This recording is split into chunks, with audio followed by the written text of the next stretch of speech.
મિત્રો, દિવસે ને દિવસે આમ આદમી દ્વારા નેતાઓ ફૂલ સંગઠન બનાવી રહ્યા છે અને સાથે સાથે જે અત્યારે માનવામાં આવે તો આખા ભરૂચ અને નર્મદા અને છોટાઉદેપુરમાં આમ આદમી પાર્ટીનું રાજ માનો તોય ખોટું નથી. અત્યારે જે નિરંજન વસાવા સાહેબ ગામડે ગામડે ફરી રહ્યા છે, ગલીએ ગલીએ ફરી રહ્યા છે અને લોકોને સમજાવી રહ્યા છે કે ભાઈ આપણે આમ આદમી પાર્ટીમાં જોડાવો, યુવા નેતા બનો અને જે ગામની અંદર જે પણ સમસ્યા હશે, જે પણ પ્રોબ્લેમનું સોલ્વ હશે એ તમારે કરવાનો છે. તમે ન બોલશો તો ક્યારે બોલશો? અત્યારે કેટલા વર્ષ થઈ ગયા કે ગામની અંદર નથી રસ્તા, નથી દવાખાના કે નથી સ્કૂલો. આને લઈને ગામડે ગામડે ફરી રહ્યા છે અને લોકોને સમજાવી રહ્યા છે. વિડીયોને છેલ્લે સુધી જજો ને આ માહિતી તમને સારી લાગતી હોય તો અમારી આ ચેનલને આગળ ફોરવર્ડ કરતા રહેજો, જેથી કરીને તમને આગળની વિડીયો પણ તમારા સુધી પહોંચી શકે. હું શૈલેષ ભીલ, તમે જોઈ રહ્યા છો ઈકે ચેનલ.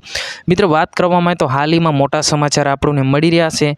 આમ આદમી પાર્ટીના નેતા જે ગામડે ગામડે ફરી રહ્યા છે, લોકોને જાગૃત કરી રહ્યા છે, લોકો પણ જાગૃત થઈ રહ્યા છે અને લોકો પણ ખૂબ મોટા પ્રમાણમાં આમ આદમી પાર્ટીમાં જોડાઈ રહ્યા છે. સાથે સાથે વાત કરવામાં આવે તો હાલમાં જે એ નિરંજન વસાવા જે ખૂબ માન આપી રહ્યા છે, એમને ખૂબ મહેનત કરી રહ્યા છે અને ભલે ચેતરભાઈ વસાવા જેલમાં છે, પરંતુ જે બીજા નેતા છે એ ચેતરભાઈ વસાવા સાહેબની જેમ કામ કરી રહ્યા છે. એમની બંને પત્નીએ પણ સુખ દુઃખમાં હાજર રહી છે, સુખ દુઃખમાં સારું કામ કરી રહી છે.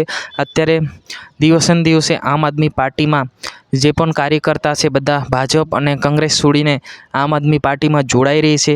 આ ઘટના વિશે તમારે શું કહેવું છે જરૂર કોમેન્ટ કરીને બતાવજો અને આ વિડીયોની અંદર બસ આટલું જ. જરૂરથી આપણી ઈકે ચેનલ પેજને પણ જરૂરથી આપણે ઇન્સ્ટાગ્રામ પર જઈને ફોલો કરજો. એની અંદર પણ તમને ઘણી બધી માહિતી મળે છે અને આપણે સ્પોન્સરશિપ પણ એની અંદર તમને મળે છે, તો જરૂરથી એના પર એકવાર વિઝિટ કરજો.